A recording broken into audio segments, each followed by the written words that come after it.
Bom, então vamos começar aqui para MOM, né?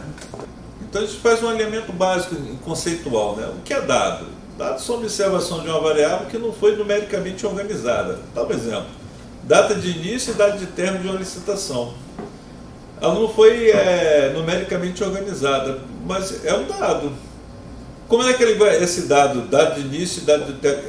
Eu vou dar um exemplo da licitação em toda essa instrução.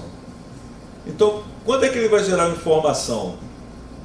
Já é um dado trabalhado, no qual se agrega significado. Exemplo, tempo gasto em dias para uma licitação tenha sido executada, unidade de tempo dias. Como é que eu vou obter essa informação? Eu só vou conseguir obter essa informação dos dias que eu gasto numa licitação se eu tiver a data de início e a data de término da licitação. Se eu não tiver essas duas informações, data de início e término, que é o dado, eu não vou conseguir gerar uma informação que é o número de dias gastos em uma licitação. O que é o indicador? É a medida total de significado substantivo, que informa algo sobre um aspecto da realidade. Exemplo, tempo médio anual de todas as licitações executadas na unidade de medida.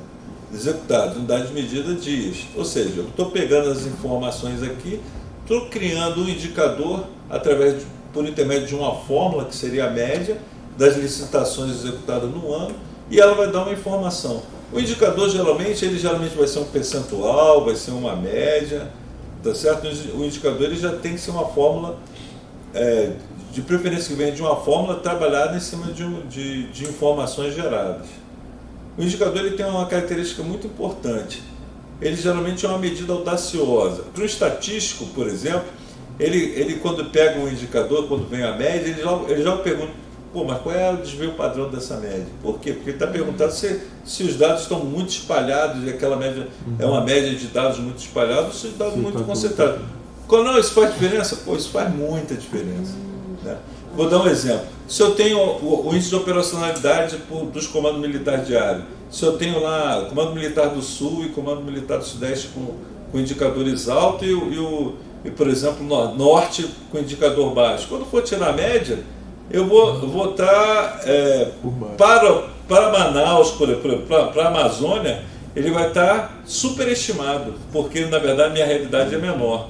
E para o Sudeste ele vai estar subestimado, ou seja, minha realidade é melhor do que aquela.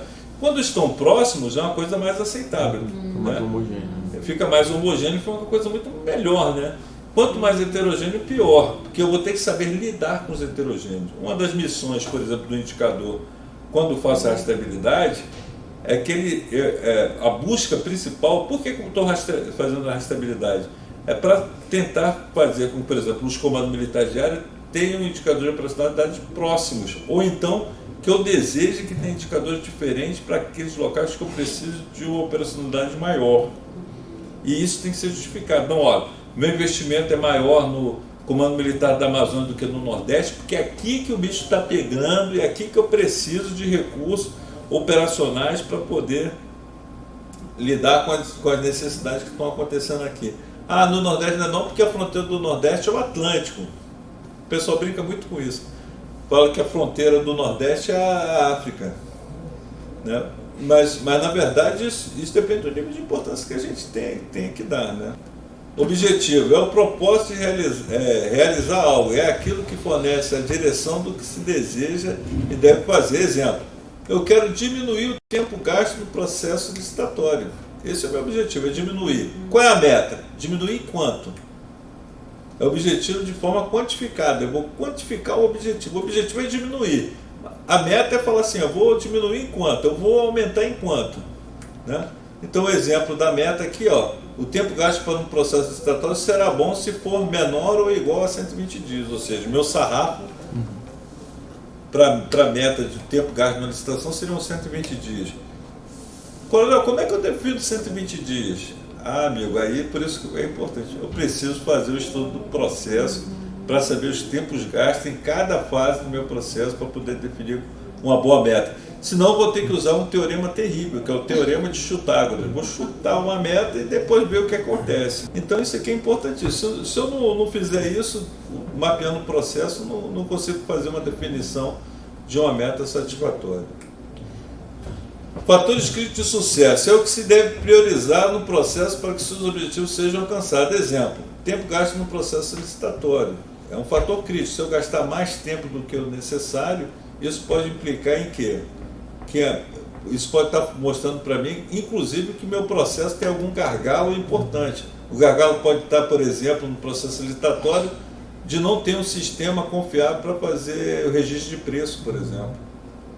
Eu tenho que saber onde está. Eu monitoro o tempo e tenho uma meta, isso aí não é uma coisa assim para ficar bonitinho, não. Isso é para ajudar a tomar decisão.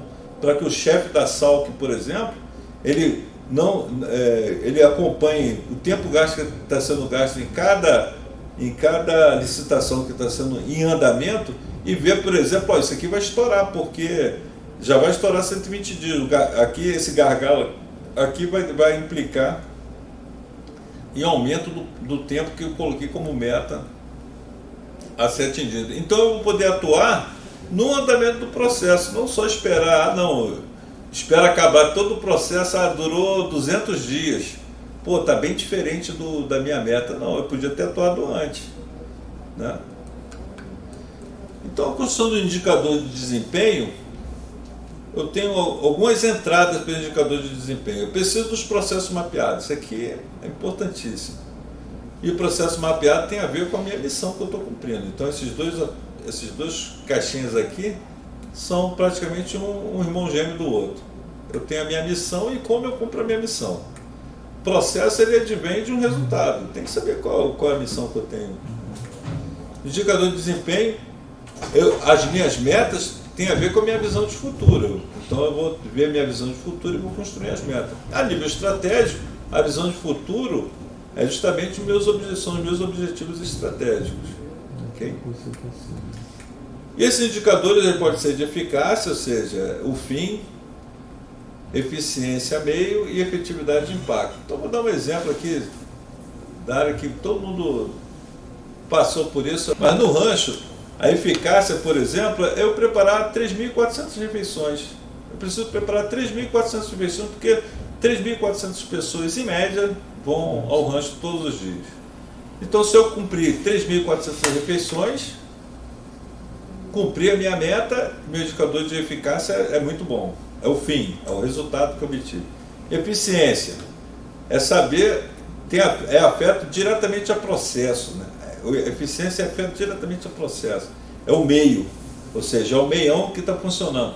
Eu cumpri esses 3.400 gastando, eu fui eficiente na utilização dos recursos, ou seja, eu fiz com melhor preço as compras que precisavam para obter o resultado final, eu fiz no tempo menor. Então, boa parte da eficiência a gente pensa hoje muito em tempo e dinheiro. São as duas referências principais para a eficiência. E efetividade é o impacto, ou seja, fiz 3.400 refeições, gastei de uma forma correta, fui bastante econômico e cumpri as 3.400 refeições. E na verdade, o meu impacto, ou seja, a comida foi boa, a experiência de ir ao rancho é uma experiência boa, aí vem o impacto, a efetividade. Então, você já deve ter percebido que alguns deles, eles são correlacionados. O grande desafio de ter esses indicadores, ter os 3 indicadores, primeiro, é cumprir a missão. Nisso aqui a gente é craque. O Exército é craque em ser eficaz. Por quê? Porque desde os bancos escolares, missão dada, missão cumprida, não é isso? Que eu vou cumprir a missão, geralmente eu falo até para as pessoas que trabalham comigo, e aprendi isso também dos meus chefes em vários momentos da minha carreira. Pô, Rocha, tu tem dúvida que a missão vai ser cumprida? Eu falei, pô, não tenho a menor dúvida. Agora, eu gastei o tempo e o recurso que eu gastei foram eficientes? Não sei. O resultado final trouxe um bom impacto? Também não sei. Então, a gente, nesse quesito eficácia, nós somos craques. O que o Exército precisa trabalhar e aprimorar sempre? Eficiência e efetividade. Efetividade geralmente é o mais complicado, porque indicadores de efetividade são caros, porque demandam geralmente de pesquisa. Tem que fazer uma pesquisa sobre as pessoas que receberam o meu produto, né? E a gente não tem muita essa cultura. Isso vai ter que ser trabalhado com o tempo e com muito zelo. Mas, se você for pensar bem, a efetividade que é o principal de tudo. Só que a tendência de, se eu diminuir recursos, sou mais eficiente, fiz 3.400 refeições, mas a qualidade da comida não ficou tão boa assim. Então é o equilíbrio disso aqui que é importante. Nem tanto para um, nem tanto para o outro, mas cumprir a missão tem que ser cumprida, porque, já adianto para os senhores, nós somos assim, nos bancos escolares, na nossa formação, missão dada, missão cumprida, ou seja, nós vamos fazer. Construção do indicador. Como construir um indicador, né? Essa é a grande pergunta. Primeiro passo, escolher o processo que vou propor os indicadores. É importante que o processo esteja mapeado. A parte institucional, a gente tem que saber qual o processo, como é que vai ser, como é que vão chegar as informações que a gente vai ter que responder como instituição. Primeira coisa. E a partir daí eu vou montar os meus indicadores. Eu tenho que escolher o processo. Bom, nesse papo que a gente está falando, vou construir qual vai ser o processo. E ele tem que estar mapeado. Se ele não estiver mapeado, eu vou fazer. Posso construir? Posso, mas vão aparecer vários requisitos não necessários. Passo 2. Identificar os fatores críticos de sucesso. São os aspectos importantes para que um processo escolhido tenha um desempenho satisfatório. Isso só consigo fazer isso bem se eu tiver o processo mapeado. Não adianta pular a etapa. Passo 3. Propor indicadores com base nos fatores críticos de sucesso. Passo 4. Selecionar os indicadores mais relevantes, lembrando que a construção dos indicadores deve ser de simples obtenção. Se o indicador começar a criar dificuldade de obtenção, e eu demandar mais tempo na obtenção do indicador do que na execução do meu processo, aí ele não pode ser concorrente.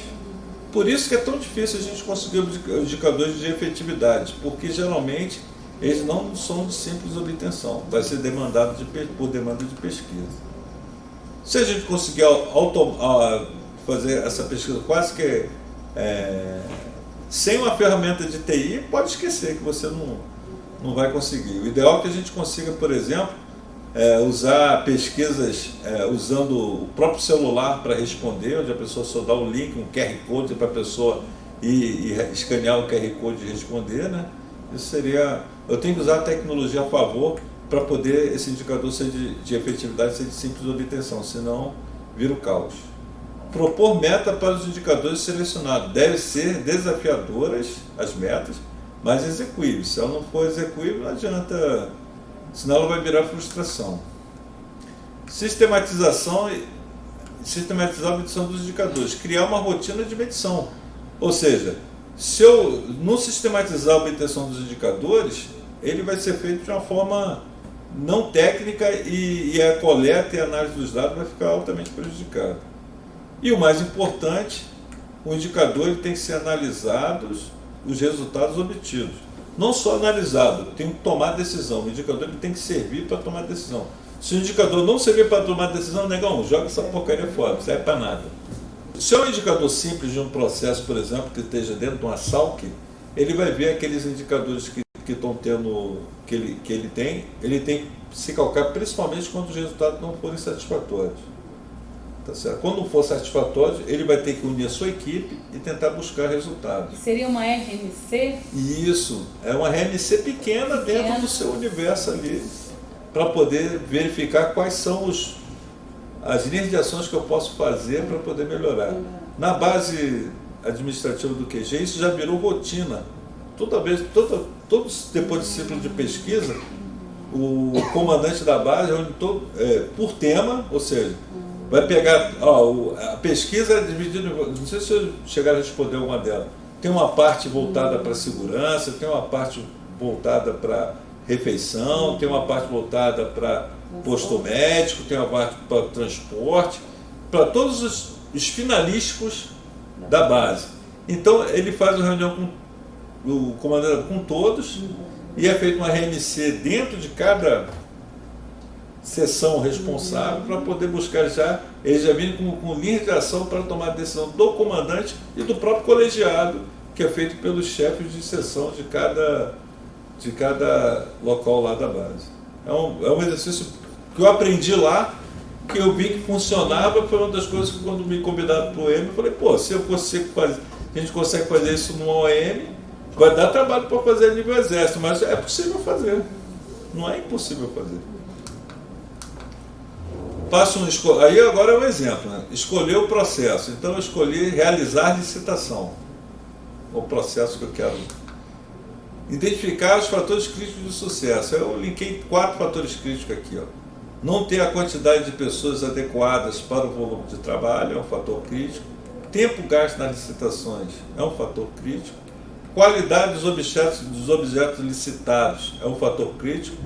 Execução de todas as licitações previstas. Execução de todas as licitações previstas é o quê?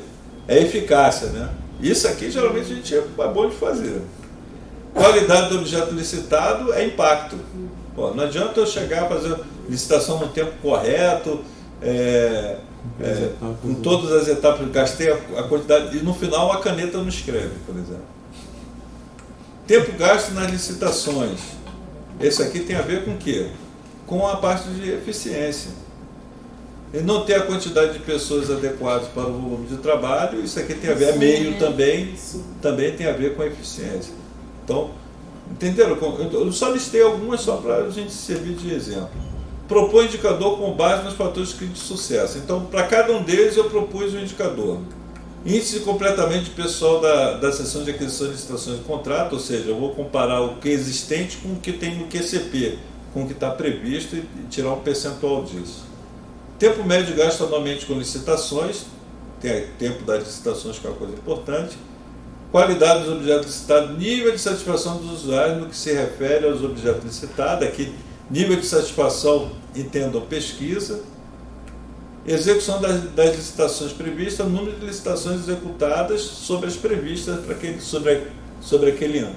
Então aqui eu já tenho 4 indicadores, não é isso? Um para cada um. Pô, Coronel, mas se eu tivesse esses 4 indicadores aí, pô, é o ideal, né? Mas se ele estivesse sistematizado, ok. Tenho referência de efetividade, de eficiência e eficácia. Mas, digamos, como selecionar os mais relevantes? Para mim, desses aqui, todos são relevantes. Eu selecionaria os 4. Mas para efeito de exercício, eu vou selecionar um. E escolhi o tempo médio gasto anualmente com licitações, que é um indicador de eficiência. Propor meta para os indicadores selecionados. Baseado no processo mapeado, ou seja, não é bateção de tambor, achismo, teorema de Chicago, concluir-se 120 dias é uma meta desafiadora e execuível. Aí eu vou montar uma ficha de indicador de desempenho. Entendo que essa ficha de indicador de desempenho, para a instituição de medição estratégica, também temos os indicadores, também tem uma ficha chama de FQI. É isso? Qualificação do indicador. Uhum. Aqui eu chamei de ficha de indicador de desempenho, mas pode ser chamado também de FQI. Que é a parte para sistematizar a obtenção dos indicadores. É a partir daí que eu monto a sistematização dele. Qual o processo associado? Realizar a licitação. Tipo de processo, no nosso caso, é um processo de apoio. Por quê? A SALC é apoio para todos os finalísticos, por exemplo, de um ON. Existe a possibilidade da SALC ser finalístico? Só se tiver uma M centralizadora. Exatamente. Um dos objetivos administrativos que nós gerenciamos aqui na parte da implantação, uma das coisas é você centralizar a SALC. Então, a base administrativa, a SALC, ela passa a ser finalista quando eu começo a comprar para outros, fazer estrutura para outras, para outros, né? Então, ele pode ser finalístico. E tem um tipo de indicador de eficácia, eficiência e efetividade, nesse caso vai ser de eficiência, polaridade do indicador, quanto maior melhor, quanto menor, melhor numa faixa ou quanto menor melhor. Esse caso aqui, teoricamente, eu botando tempo de licitação é quanto menor melhor. Bom, isso é porque eu falo, eu posso marcar quanto menor melhor, mas ele tem um monte de restrição. Se é quanto menor melhor, então se levar um dia é melhor, mas só em um dia eu não consigo fazer, porque tem uns prazos legais para ser executado. Então, Eu marquei que quanto melhor, melhor, mas se eu falar que é melhor numa faixa de tanto a tanto, também seria adequado. Por quê? Porque se for menor do que 80 dias, por exemplo, ele pode ter vários problemas de não ter cumprido os prazos legais previstos numa licitação. Então, se eu marcar melhor numa faixa, também não estaria errado. Instrumento de medição média aritmética dos tempos gastos nas licitações realizadas em um ano. Método de obtenção dos dados, a totalização dos tempos gastos em cada licitação finalizada no ano de análise. Por quê? Pode ter licitação que começou em um ano e terminou em outro. Então, eu só considero o tempo quando, em um ano, se ela finalizar naquele ano em análise. Por exemplo, se uma licitação começar em novembro e terminar em março, ela vai ser contada só para o ano de sua finalização, não no ano do seu início. Ok? Responsável pelo acompanhamento, botei o adjunto 1 da SALC, periodicidade do acompanhamento anual. Aí eu vou começar o sexto, sistematizar a obtenção dos indicadores. Eu vou pegar cada licitação, data de início e data de término, né? Data de início, data de término, isso aqui é informação, dado ou é um indicador? A gente viu que são dados. Tempo gasto em cada licitação. Isso aqui é uma informação, informações. Que eu peguei esse menos esse, não é que sai molinho, né? Mas esse célula menos essa célula ele já dá aqui. Só que ele dá dias corridos, não dá dias úteis. Eu posso aprimorar para dias úteis? Pô, até posso. Né? E aqui no final, quando eu faço a média de todos os tempos gastos das licitações, eu tenho um indicador, não é isso? Deu 123,20 dias. Então, nessa instrução, quando eu ia nas lojas, eu falava assim, olhem rápido aí esses dados aí. Você já tem alguma desconfiança de ter algum dado atípico, ou seja, ele está muito alto ou muito baixo? A pessoa, opa, 215 dias aqui, coronel. O que aconteceu com essa licitação que durou 215 dias? Isso faz parte da análise. Inclusive, analisar os que a gente chama de outlier, ou dados atípicos, né? Verificar aqueles que levaram menos tempo também e que tiveram mais tempo. Isso virar lição de aprendizagem. Ou seja, quem levou menos tempo, 85 dias, por que essa licitação foi tão rápida? E descobrir através do processo dessa licitação o que favoreceu a ser tão rápido. Como também aprender com os dados atípicos acima. O que deu tanto de errado para poder levar 215 dias? E essa licitação aqui ser um tema já esperado que aconteceu. Isso aqui é uma licitação de informática, por exemplo. Entendeu? E eu sei que as licitações de informática vão levar mais tempo. Ok? Então eu tenho um indicador, né? Então lá eu peguei uma série histórica desses indicadores aqui e vou acompanhando. Aí vem a parte de análise dos resultados, está vendo aqui? Uma análise histórica. Eu estou acompanhando o tempo gasto de licitação desde o início, lá em 2008, até em 2018, e minha meta é 120 dias, lembra? Aí é que eu vou começar a fazer as análises. Até 2011 eu tinha uma catástrofe, tinha uma crescente no tempo gasto de licitação. A partir de 2011 para 2012, houve uma queda brusca, não foi isso? O que teve que ter provocado essa queda brusca? Não foi à toa. Ou eu treinei melhor o meu pessoal da minha equipe, ou eu verifiquei e fiz uma análise antes para poder melhorar, fiz uma análise de melhoria de processo. Essas quedas não acontecem por acaso, não é isso? E a partir daí a gente teve uma queda, um pouquinho mais, um pouquinho menos, mas uma descendente do tempo gasto. Chegando próximo aos 120 dias já, né? Está aqui em vermelho. Numa análise o chefe da SALC lá dessa OM, ele estaria satisfeito com o desempenho desse indicador? Estou no caminho certo, não estou mais crescendo, estou numa descendente. Espero, inclusive, que em 2019, a tendência normal aqui, que eu consiga bater a meta, não é isso? Ok? Então é isso que eu tenho que comentar. A partir do ano 2012 começou a reduzir consideravelmente, 2012 aqui, o tempo médio gasto nas licitações, aproximando-se da meta de 120 dias em 2018, que foi de 123 dias. Okay? Então isso aqui já é uma análise. Mas quem faz essa análise é quem é o dono do processo. Quando eu tenho um indicador de resultado lá do nosso RGCE, eu preciso dessa comparação, tem que ver um efeito comparativo e tem que fazer uma análise. Pô, eu estou no caminho certo, o que deu errado? E emitir uma opinião, o que deu errado, que pode ser melhorado. Isso tem que, se o indicador não servir para isso, ele não está cumprindo a sua missão. Ele pode até ser aprimorado. Vou dar um exemplo.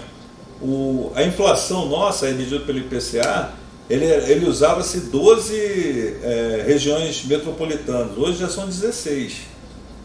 E houve um aprimoramento, mas a metodologia continua sendo a mesma. Eu não posso mudar a metodologia, eu posso até aprimorar, mas eu não posso mudar a metodologia. Um requisito que não está em operacionalidade, agora eu coloquei. Então a partir de agora, zera tudo. Não, negativo.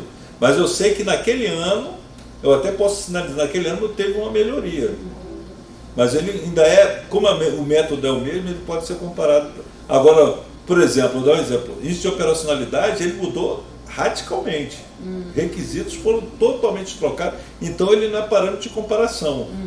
Por exemplo, eu posso ter uma piora do indicador de 84 para 60 e falar assim, não, o que aconteceu? O que aconteceu é que houve uma revisão do indicador a partir daqui, eu posso até sinalizar, e a partir daqui, nosso indicador está levando em consideração a necessidade, não a existência de material e treinamento. Pronto, justifiquei, a partir daí eu faço as minhas medições.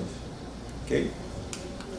Então era isso que eu queria passar para vocês, como mostrar que o indicador, se ele não for feito para resultado, ou seja, ele não servir para eu tomar nenhuma decisão com ele, eu posso pegar esses indicadores e jogo fora. Vou dar um exemplo, o pessoal fala número de percentual de X respondido. Pô, arrego, isso não serve para. Eu vou tomar que decisão baseada nisso? Indicador de esforço, né? Só. E de esforço, e detalhe, o esforço que a partir daí eu vou tomar qual decisão? Se o esforço for. O tempo médio de resposta aí, se eu começar a pensar na eficiência, o tempo médio de resposta, qualidade da resposta dos GX, aí, eu já estou incorporando e aí ajuda a tomar decisão.